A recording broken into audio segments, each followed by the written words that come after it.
Welcome to कीर्तिमान academy official. आसमां छूने की चाह, हर कदम एक नई राह। आप सभी लोगों का आज के विज्ञान प्रगति अक्टूबर 2023 के इस महत्वपूर्ण अंक में बहुत बहुत स्वागत है। डियर स्टूडेंट, पूरे अक्टूबर महीने का विज्ञान प्रगति अंक में जो कुछ प्रकाशित हुआ और उसमें जितने भी इम्पॉर्टेंट फैक्ट हैं, जो आपका चाहे आरओ का एग्ज़ाम हो या यूपीपीएससी या फिर यूपीएससी का एग्ज़ाम, उस एग्ज़ाम के पॉइंट ऑफ व्यू से सारे तथ्यों का कलेक्शन आपको आज की इस एक वीडियो में कंप्लीट मिलेगा। तो शुरू से लेकर लास्ट तक एक एक पॉइंट को ध्यान से पढ़ना, समझना और खासकर तथ्यों को आप लोग अपनी कॉपी में नोट कर लीजिएगा। और बाद में आप लोग टेलीग्राम चैनल जो हमारा कीर्तिमान एकेडमी ऑफिशियल, उसे ज्वाइन कर लीजिए। वहाँ पर सारी की सारी पीडीएफ आपके लिए उपलब्ध है, तो वहाँ से पीडीएफ को भी आप लोग लेकर के पढ़ सकते हैं। तो आइए शुरू करते हैं आज के सेशन के लिए। क्या आप सब आज के सेशन के लिए तैयार हैं, उत्साहित हैं? एक बार जल्दी से कमेंट बॉक्स में आ जाइए और फटाक से क्लैपिंग करते हुए आइए देखते हैं पहला पॉइंट। विज्ञान प्रगति के अंतर्गत पहला है एक सप्ताह एक प्रयोगशाला। तो इसमें आया एक सप्ताह एक प्रयोगशाला कार्यक्रम किसके द्वारा आयोजित किया गया? तो CSIR के द्वारा। सेकंड है एक सप्ताह एक प्रयोगशाला कार्यक्रम का उद्देश्य क्या है? विज्ञान संचार और विज्ञान नीति के साथ सार्वजनिक जुड़ाव को बढ़ावा देना। राष्ट्रीय विज्ञान संचार एवं नीति अनुसंधान संस्थान CSIR निष्पर की औपचारिक स्थापना कब की गई? तो ये है 14 जनवरी 2021। इस डेट को तैयार रखिएगा। एक सप्ताह एक प्रयोगशाला कार्यक्रम का आयोजन कब से कब तक किया गया? तो 11 सितंबर से 16 सितंबर 2023 के बीच। वर्ष 2022 के लिए प्रतिष्ठित पुरस्कार कितने अग्रणी वैज्ञानिकों को दिया गया? तो ये इनकी संख्या है 12 यानी 12।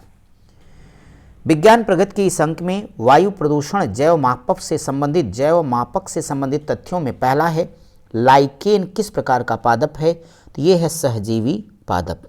लाइकेन किसका संयुग्मन होता है? तो प्रकाश संश्लेषी शैवाल और परपोषी कवक। लाइकेन में पाया जाने वाला कवक अपना भोजन कैसे पाता है? तो कहेंगे शैवाल द्वारा निर्मित कार्बोहाइड्रेट। लाइकेन की शारीरिक संरचना कैसी होती है? थैलस। लाइकेन में कौन सी संरचना नहीं पाई जाती? तो जड़, तना और पत्ती।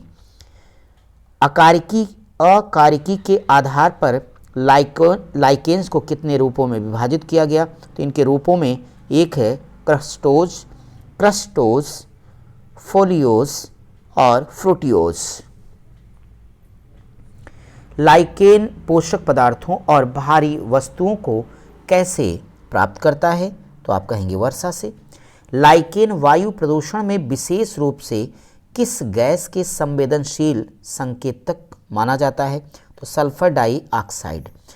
वायु प्रदूषण कितने प्रकार के होते हैं? 2 प्रकार के। अब ये 2 प्रकार कौन कौन से हैं? तो एक का नाम है प्राथमिक और दूसरे का द्वितीयक। अमोनिया किस प्रकार का प्रदूषक है? तो प्राथमिक है। आपके एग्जाम के लिए इंपॉर्टेंट है, आप इसे तैयार रखेंगे भाई। नेक्स्ट है गैसीय अमोनिया नाइट्रोजन ऑक्साइड तथा वाहनों और औद्योगिक प्रक्रियाओं द्वारा बनाए गए सल्फेट से मिलकर क्या बनाते हैं? ये है एरोसॉल। एरोसॉल क्या होते हैं? छोटे ठोस कण होते हैं। एरोसॉल से कौन सा रोग होता है? ये है फुसफुस। विश्व भर में किस पादप का प्रयोग वायु प्रदूषण को जांचने में किया जाता है? तो नो डाउट ये आंसर है लाइकेन। इंपॉर्टेंट। नेक्स्ट हमारे पास है ये है एक्रोस्पोरा, एस्पीसीलिया, लेकिनोरा, लेसिडिया, परेखिडिया, राइनोकार्पोम और ये है ट्रीमोलेशिया। क्या हैं? ये सब लाइकेन्स हैं। पेड़ों की शाखाओं और तनों पर पाया जाने वाला लाइकेन क्या कहलाता है? अधिपादपीय कहलाता है। अधिपादपीय। अम्लीय चट्टानों पर उगने वाले लाइकेन्स को क्या कहते हैं? एसिडोफिटिक प्रजातियां। किस लाइकेन में प्रदूषण के प्रति सबसे कम संवेदनशीलता होती है? तो ये है क्रस्टोज। कौन से लाइकेन अच्छे प्रदूषक अवशोषक होते हैं? पत्तीनुमा फोलियोज लाइकेन। लाइकेन्स किस प्रकार की सतह पर उगते हैं? तो आंसर करेंगे पेड़ का तना, सड़ती हुई लकड़ी, मिट्टी, आर्द्र पत्थर, चट्टान, चूना पत्थर, ब्रायोफाइट्स, पत्ती लोहे के खंभे। वर्तमान समय में भारत में जैव मापन अध्ययन में किसका उपयोग किया जाता है? तो ये है पिक्सीन कोकस। कानपुर शहर की वायु गुणवत्ता जांच हेतु किस लाइकेन का उपयोग किया जाता है? एक इंपॉर्टेंट कानपुर शहर को लिया इन्होंने टारगेट में, तो ये है राइनोडिना सोफोर्स। अब यहाँ पे अगला पॉइंट आपके पास है वेनचिप से जुड़ा हुआ। अगर हम यहाँ पे देखें पहला पॉइंट, एलन मस्क, नाम सुना होगा आपने एलन मस्क का।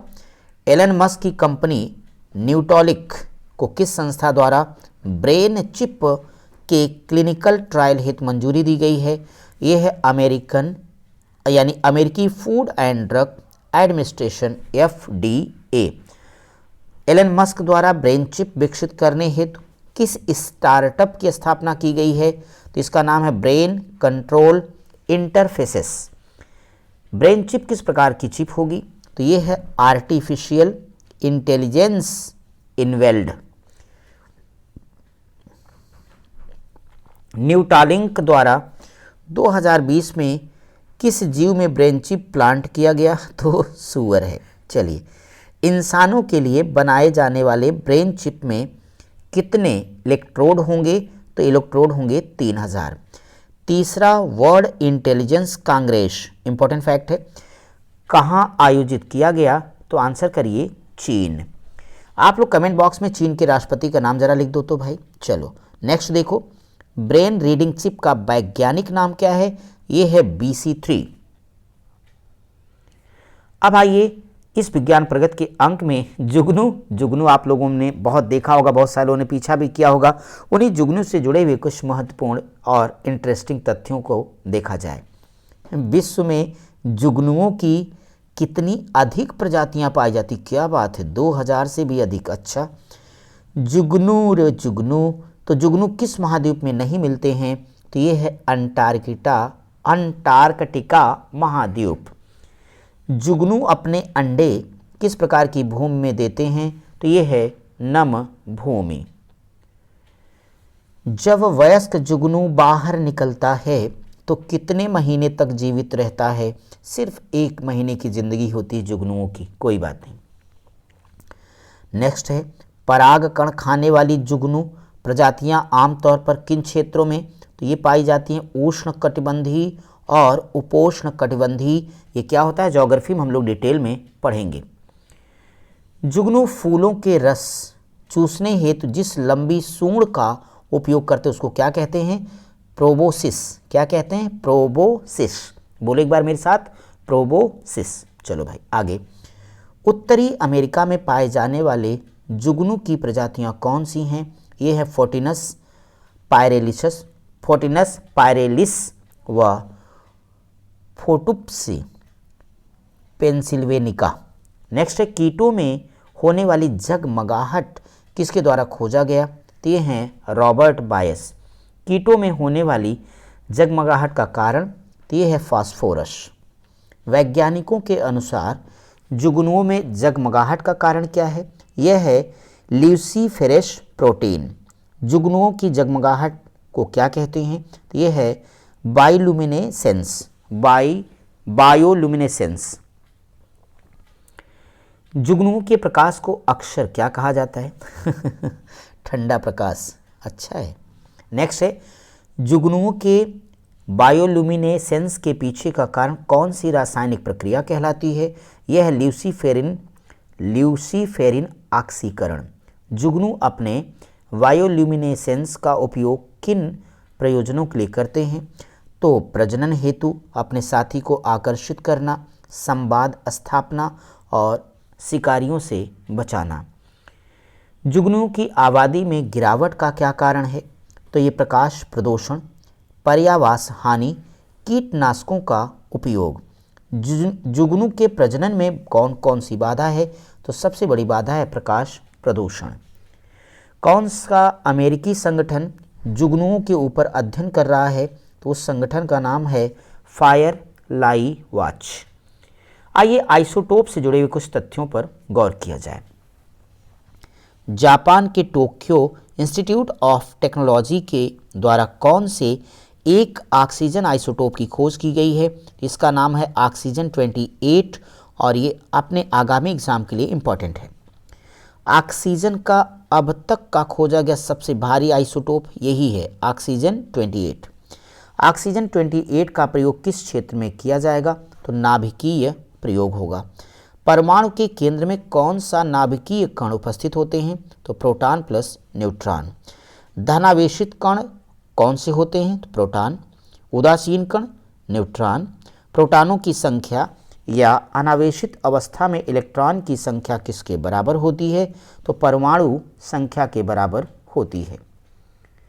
जब किसी तत्व के परमाणु में न्यूट्रॉन संख्या भिन्न होती है तब वैसे तथ्यों को क्या कहते हैं? आपने इसे अच्छे से डिटेल में पढ़ा होगा केमिस्ट्री में, समस्थानिक यानी आइसोटोप। ऑक्सीजन के अब तक खोजे गए आइसोटोप कौन हैं? तो आपका है 1017, 018 और 024। ऑक्सीजन 28 की खोज किसके द्वारा की गई है? तो ये है RIKEN radio active isotope beam factory. आइए विज्ञान प्रगति की इस अंक में आई फ्लू से जुड़े हुए तथ्यों पर ध्यान दें। चिकित्सीय शब्दावली में आई फ्लू को क्या कहते हैं? तो यह है श्लेष्मता शोथ यानी कंजक्टिवाइटिस। आई फ्लू को किस अन्य नाम से जानेंगे? पिंक आई। आई फ्लू का कारण क्या है भाई? यह है कंजक्टिवा संक्रमण। आई फ्लू का संक्रमण किसके द्वारा? बैक्टीरिया या वायरस जैसे संक्रामक एजेंट के द्वारा। एलर्जी से होने वाले आई फ्लू को क्या कहेंगे? ये होता है एलर्जिक कंजक्टिवाइटिस। वायरस फ्लू के लिए जिम्मेदार वाहक कौन कौन से हैं? एडिनो वायरस, हर्पिक सिंप्लेक्स वायरल या वेरेसेवा जॉस्टर वायरस। अर्जुन छाल नाम सुना होगा आपने। अर्जुन छाल का वैज्ञानिक नाम बताओ। ये होता है टर्मिनोलिया अर्जुन। टर्मिनोलिया अर्जुन की छाल में क्या मिलता है? तो टेनिन सैपोनिन। अर्जुन का पेड़ किस परिवार का है? तो कॉम्ब्रेटेसी। अर्जुनोलिक एसिड किसके चिलेटिंग एजेंट के रूप में कार्य करेगा? तो ये होता आर्सेनिक। किन तत्वों का सजीव संसाधनों पर हानिकारक प्रभाव पड़ता है? Arsenic, lead, nickel, chromium, cadmium. विज्ञान प्रगति के इस अंक में अब हम वायु से जल निर्माण से जुड़े हुए महत्वपूर्ण तथ्यों पर गौर करने जा रहे हैं और ये वाला हिस्सा आपको अच्छी तरीके से तैयार रखना है, जिसमें पहला पॉइंट है भारत के पास विश्व के ताजे पानी के संसाधनों का केवल कितना परसेंट? 4%। अनुमान के अनुसार भारत में पीने योग्य पानी कब समाप्त हो जाएगा? 2025। जरा संभल के पानी का आप लोग यूज़ करें, हमारी सरकार इस पर पूरा प्रयास कर रही है, लेकिन जनता है कि मस्त है।